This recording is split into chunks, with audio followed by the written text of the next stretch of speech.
Welcome to Lisbon. This book is a family story. It's a story of a family, I think, and it's about the women in the family. My first question is the role of the women something that interests you in the family? Thank you so much. And yes, this is a book about role of women in the contemporary families. And Antonia, which is the mother of the family, is one of the main characters, and she's like she's struggling a lot to put the family together, and everything is on her own shoulders because the father is in a wheelchair and he can't work anymore. So I want to explore the possibility in a contemporary family about a woman that needs to provide about everything in the family business and in the family necessities.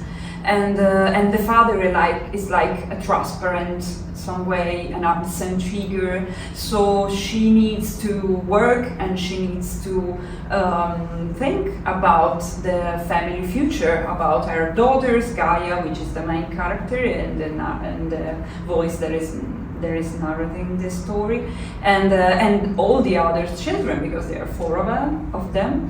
So I want to think about the possibility that a woman like Antonia would be a main and central point of the family, but on the other side she would be difficult. She's strong. She's strong. She's tough. Very strong. So she's difficult on the other side. She needs to be, and it's complicated for her children to relate with her, and in particularly for Gaia, because she's like the other woman in the family and she's struggling to understand her own mother. I feel it like a book of powers, woman powers. Her mother wants for her for a future, like Antonia is a really real and concrete idea of what Gaia should become in the future. And so Gaia is like, I want to be better than my mom. She sometimes she's like looking at her mother and it's like, I don't want to be like Antonia. But another part of her is like, I want to be that strong woman in the future, but she can't. It's like the identity of Gaia, it's a complicated story. It's like she wants to be like Antonia, but sometimes she doesn't. She wants to be seen by Antonia, but she doesn't. And she wants to accomplish all the things that Antonia are like, dream for her.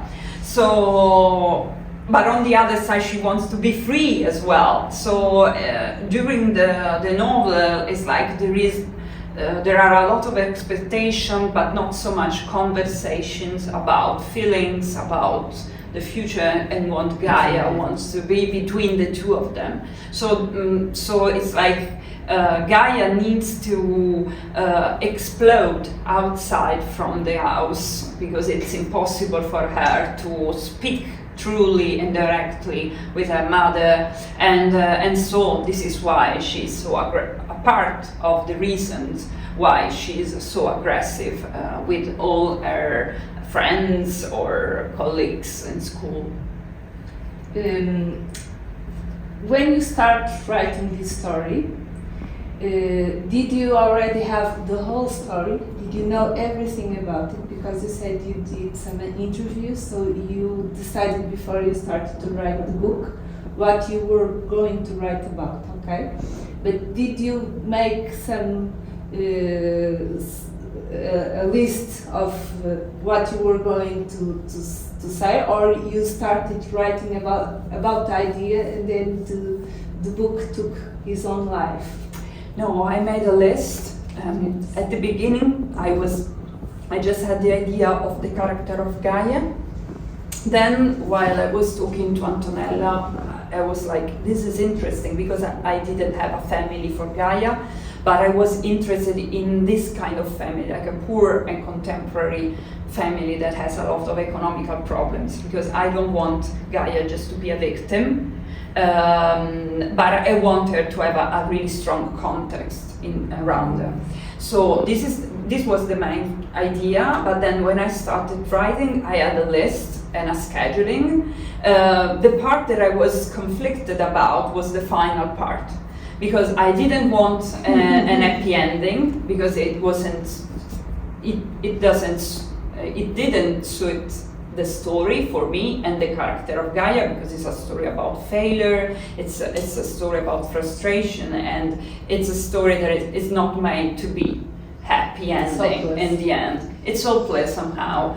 But I was, at the beginning, my idea was a more aggressive and violent event in the end. But then I realized that it would be too much for the book, and I made a dream about this apartment full of water, and then this is why I decided to do this kind of a final part, because I dreamed about it, and it was like Gaia was saying something to me about this. And then we found out this amazing photograph that is the same on the Italian cover, of a girl with a room full of water, and everything was like combined all together, and I felt that was good for the final chapter.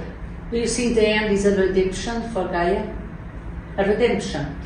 I don't know. Maybe it's difficult for me, because I know the real Gaia, what is going on in the real Gaia life, because it's the daughter of Antonella, and redemption is not part of her story, and so I have a lot of material that I can do a second novel and a third one about Gaia, and their life is completely out of mind. It's a crazy life.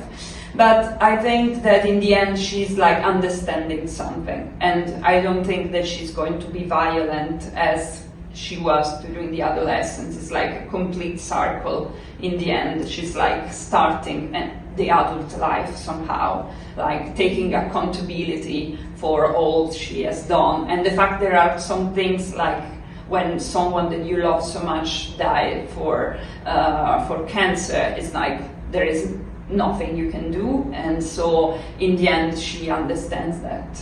Okay. Because it was one of the things we have a problem. We have thought many different ways of the end. Perhaps she's going to kill himself. Perhaps she's going to. No, I didn't thought about this possibility. And on the other side, but a lot of people thought about this in the end. But what I can say is that if you go to Anguillar Sabazia, the place where the character is, and you go to the main plaza, and you go to the mall or the pier, it's not like a big pier. It's a really short and small pier. So you can just, if you jump from there, nothing is going to happen to you. Okay. You have talked about poverty. And I think poverty is also a character in this novel. It is perhaps for us, we are not Italians, so we have a glamorous picture of Italy because of the beautiful cities you have. This is one part of the real Italia. Yes, it is.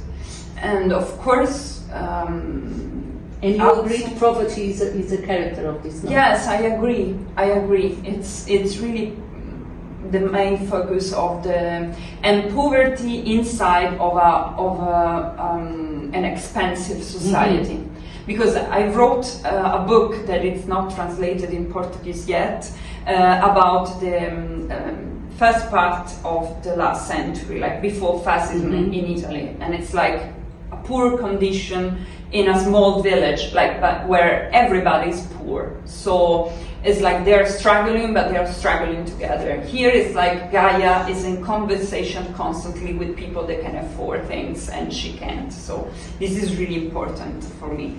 And on the other side, every time that I go outside from Italy, there is like a moment of shock, because it's a story about a different kind of Italy and a different kind of Italians. There is not like about food or monuments or like Dolce Vita and Fellini and all these amazing images that I really love. I really love our traditions, and I don't think that it's just a misunderstanding. But on the other side, of course, there are a lot of people, a lot of problems, with bureaucracy, with administration, with transportation, housing problems, peripheral areas with a lot of problems, like Rome is a huge city, so of course there is the historical part in the old city center, downtown, but outside from it there are a lot of neighborhoods that have completely different vision about the city, and they are really struggling a lot. And I want to portray this part of our society. That was one of my questions. Sorry. I have another one, and it's not about the book, it's about you. Why did you become a writer? When did you decide that? I think that I decided that when I was in the university a little bit. I started writing more. And but my mom is a writer. She wrote a lot for children books. So I had the idea that your mother, the woman in the house, can be a writer. And I think that this is important because you feel that this is normal, this is part of life. So books and writing were part of our life since I was a child. So when I grew up, during my adolescence, I was a little bit like Gaia, but not this aggressive, of course. But then after this period that I went to the university, I studied philosophy. After that, during that period, it was like I came back to my family and my roots somehow, and I started reading a lot more and writing a lot of stupid stories, and then I decided to write my first real project that was about my family, that is called Big A. And it's about post-colonialism in Africa, in Eritrea and Ethiopia, because my grandmother went there and my father was born there, and so it's a story about them, and it's a story that it's really in contact with this story, because in Big A there are two main characters. There are one mother and one daughter, and the initials of their names are the same. So it's like Adele and Antonia and Giada and Gaia.